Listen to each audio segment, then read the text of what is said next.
देखो देखो, अब पास मत आइए।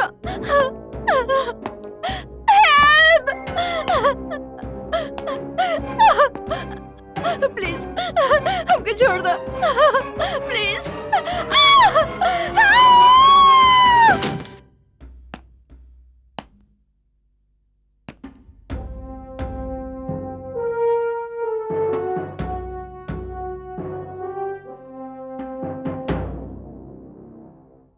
पूजा, पूजा, पूजा, हम चलता नहीं पूजा। हाँ हाँ, मगर जाए से पहले दही और शक्कर तक खा के जाई। नए काम पर जाए से पहले दही और शक्कर खा के जाए शुभ हो खेला। ऐसन बात बा तो जरूर खिलाओ। बस पूजा, पूजा आज जावना काम को तेरा बॉस हमरा के ऑफिस में बुलेले बाड़े और जावना प्रोजेक्ट पर काम करे खातिर आज हमनी के मीटिंग बा। अगर हमार तैयार कईल गल प्रोजेक्ट बॉस के पसंद आ गइल ना तो समझ ला हमनी की किस्मत खुल जाई। और ओकरा बाद तू ये छोटा सा घर के छोड़ के तो बड़ा सा घर में चल जाए। हम तो दिन रात भगवान से तहार तरक्की खातिर ही प्रार्थना करेनी। हाँ पूजा, तहार प्रार्थना और हमार मेहनत एक दिन जरूर रंग ले आई। हमके भी पूरा विश्वास है भगवान हमार प्रार्थना जरूर सुनी है। बस पूजा, हमरा सामने एके गो रुकावट बा और ओकर नाम बा देवेंद्र गोपाल। जानता रुका है ओकरा पास एगो एक्स्ट्रा क्वालिफिकेशन बा, वो बॉस के रिश्तेदार बा। धीरज देखी, सिलेक्शन अगर काबिलियत की बुनियाद पे होखी तो हमके पूरा भरोसा है तहार काबिलियत पे। चला, होम डिपार्टमेंट से सर्टिफिकेट तो मिलल, धन्य हो गई नहीं हम। अब चली। हाँ, wish you all the best. Thank you. अब देर ना हो रहा ला। ओ चलता नहीं। Bye bye by.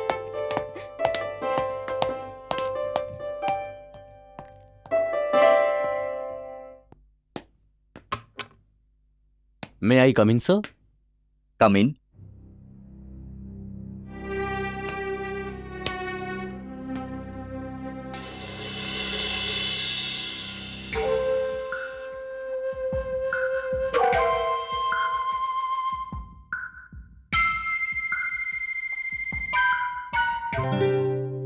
सर, हम लेट बनी का?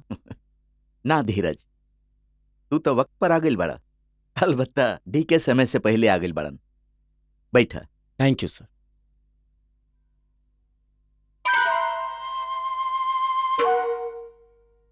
देखा तू धीरज कुमार बड़ा या तो देवेंद्र कुमार, दोनों के नाम के अक्षर के शुरुआत डी से हो खेला and D stand for dynamic. खैर, तोहनी दोनों जानत बाड़ा कि जौन प्रोजेक्ट पर काम करे खातिर हम तोहनी दोनों के यहाँ बुलैले बानी, अगर ओकरा में हमनी कामयाब हो गई नी तो हमनी के कंसर्न नेशनल से मल्टीनेशनल हो जाई और शायद आगे चल के ये भी हो सकेला कि अमेरिका के एगो फाइनेंस कंपनी हमनी के ज्वाइन कर लेवे। अब देखे के ई बा कि ई कमाल तोहनी दोनों में से के हासिल करके दिखाई, जेकरा वजह से कंपनी के फायदा होखी उहे ही कंपनी के मैनेजिंग डायरेक्टर के कुर्सी पर बैठी। ओके, इला ई दोनों फाइल में सारा इंफॉर्मेशन और इंस्ट्रक्शन मौजूद बा, एकरा ध्यान से पढ़ लिहा। धीरज, कंप्यूटर सेक्शन में काम करे खातिर तोहरा सारा सुविधा उपलब्ध करा देल गइल बा। अगर और कोनो चीज के जरूरत पड़े तो हमरा बता दिया। Thank you sir, thank you very much sir. I will try my level best sir. Me too sir. देख अब ई प्रोजेक्ट तो नहीं दोनों के इम्तिहान बा। एगो प्रमोशन, एगो बंगला, एगो कार। देखे कि ई बा कि ई चीज दोनों में से केकर इंतजार कर रहल बा। Best of luck. Thank you sir. Thank you you sir. Can go.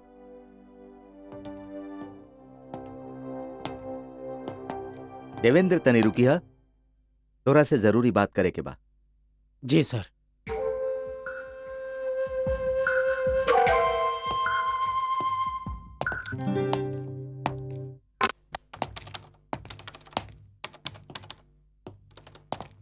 बधाई होखे धीरज बाबू। थैंक यू श्याम बाबू। 60 लोगन में से बॉस तोहार चुनाव केले बाड़े। हमार सारा शुभकामना तोहरा साथे बा। आवा आवा धीरज बाबू, अब ये रूम तोहरा खातिर बा, जहाँ काम करे खातिर दिन और रात के कोनो बंधन नइखे। और बॉस इहो कहले बाड़े कि तोहार जरूरत के हर सामान मुहैया करावल जाए। हम हमेशा तोहरा संपर्क में रहब। अब हम चलत बानी। Best of luck. Thank you Shyam बाबू। वेलकम।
का ठाट बड़ी के, लेकिन ई सारा थाट वाट यहीं पड़ल रह जाई। कहे कि ये बार तोर मुकाबला देवेंद्र से बा। देवेंद्र कुमार उर्फ डीके। अगर ये मुकाबला पूरा ईमानदारी के साथ भइल त ई मुकाबला तारा खातिर लोहा के चना साबित होई। काहे कि तारा सामने धीरज बाड़े। धीरज, ए प्रोजेक्ट में मैनेजमेंट से ज्यादा मार्केटिंग और अकाउंटेंसी के नॉलेज होके के चाहिए। दीवाना जैसन बात करता तू डीके। देखा डीके, हर इंसान ख्वाब देखेला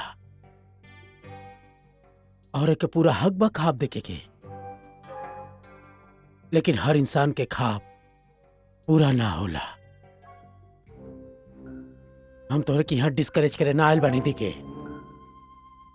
हम तुम्हें यहाँ सिर्फ ही बतावे आयल बानी कि तू जितना मेहनत ई प्रोजेक्ट पे करत बड़ा वो सारा के सारा बेकार जाई। ताकि ई प्रोजेक्ट हमके और सिर्फ हमके मिली 100%। देखा डीके, हम इंटेलिजेंट तो हई और साथे साथे केसी साहब के रिश्तेदार भी बानी, और ये सब जाने ले कि शाम के चाय केसी साहब सिर्फ हमरे साथे पियल है। और आगे तो उम्मीद पर दुनिया कायम बा। लगल रहा डीके।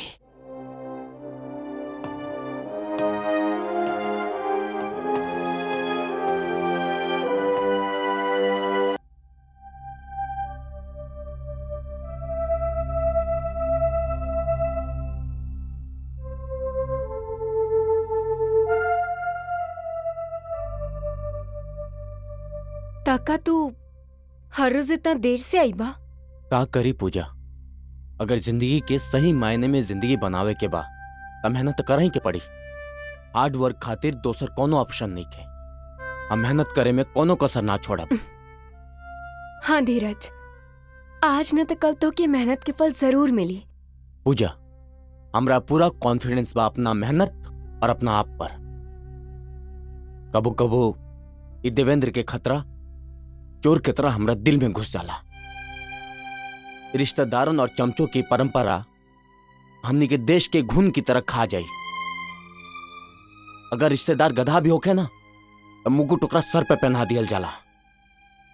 लेकिन मेहरा साहब तो ऐसा नहीं खे। अगर उनकर मन में रिश्तेदारी के ख्याल होखत तो फिर ये इम्तिहान की क्या जरूरत होखत। ई प्रोजेक्ट के देवेंद्र के दे देते, उनकरा से पूछे वाला के रहे। लाख रुपए के बात कहले बाड़ू तो। मेहरा साहब एक इंसाफ पसंद इंसान हवन। वो हमनी दोनों के बराबर के मौका देले बाड़े। हम वो देवेंद्र के बच्चा के बराबर के टक्कर देब। कुछ ही दिन के बाद बा, हमार दिल कहता I will be the winner. I hope so. अब तू ही ऑफिस के बाद भूल जा। हम तहरा खातिर स्पेशल गाजर के हलवा बनाईनी हा। गाजर के हलवा लेके आवतानी।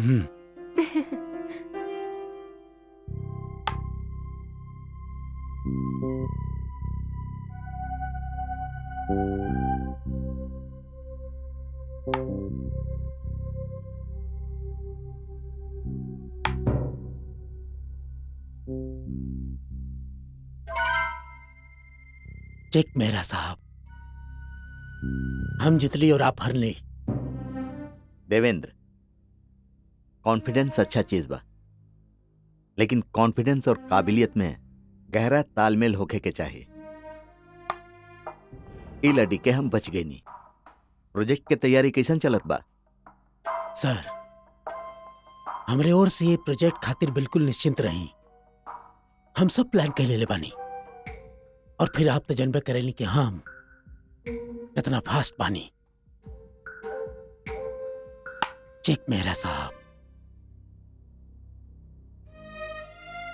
देवेंद्र, तू खरगोश और कछुआ के कहानी तो सुन ले होखबा।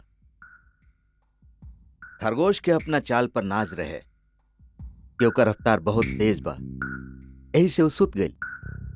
और कछुआ अपना चाल से धीरे धीरे चल के मंजिल पर पहुंच के बाजी मार गई। यही से कहल जला slow and steady wins the race. Check.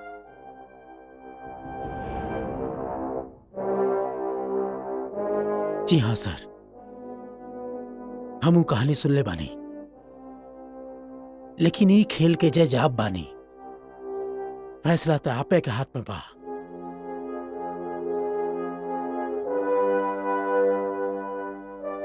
Devendra, ध्यान रहे, हमरा हीरा के तलाश बा।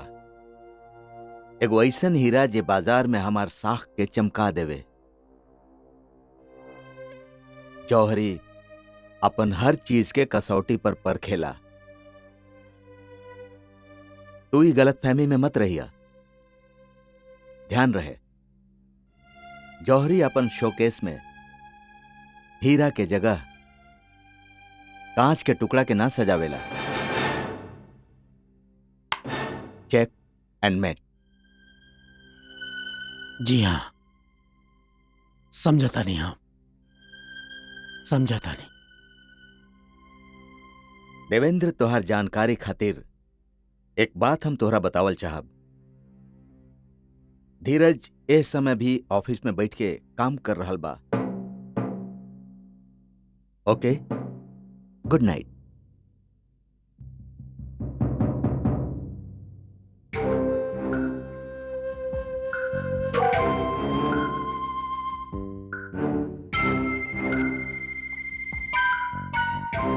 ये तो बेजान मोहरा के खेल बा मेहरा साहब,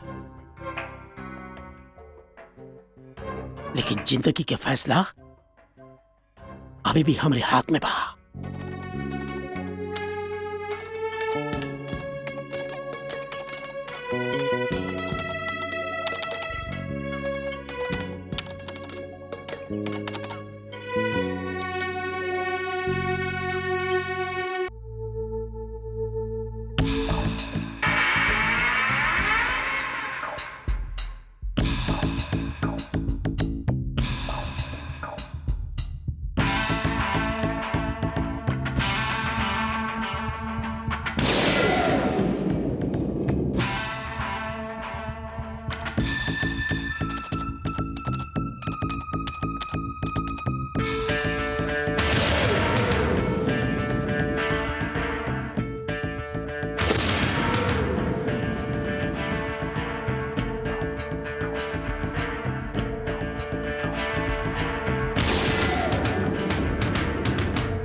क्या बे?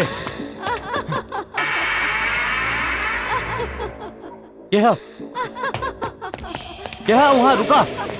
ए?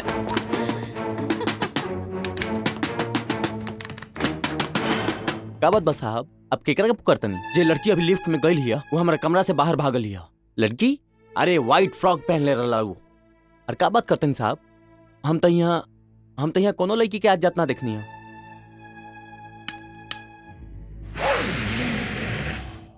देखी क्यों नहीं खे? हम सच कहता नहीं पूजा, हम सच कहता नहीं। वहां वो कमरा में कोनो लड़की छुपल रहे, वो हमरा के खौफ ज्यादा करे के चाहत रहे। वो वहां पर रखल कंप्यूटर के साथ भी छेड़छाड़ कैलक। हमार नजर जैसे ही ओकरा पर पड़ल वो भाग गई और अचानक ना जाने कहां गायब हो गई। और हैरत के बात तो ई बा पूजा कि वहां के सिक्योरिटी वाला कहा था कि वो कोनो भी लड़की के वहां पर आते जाते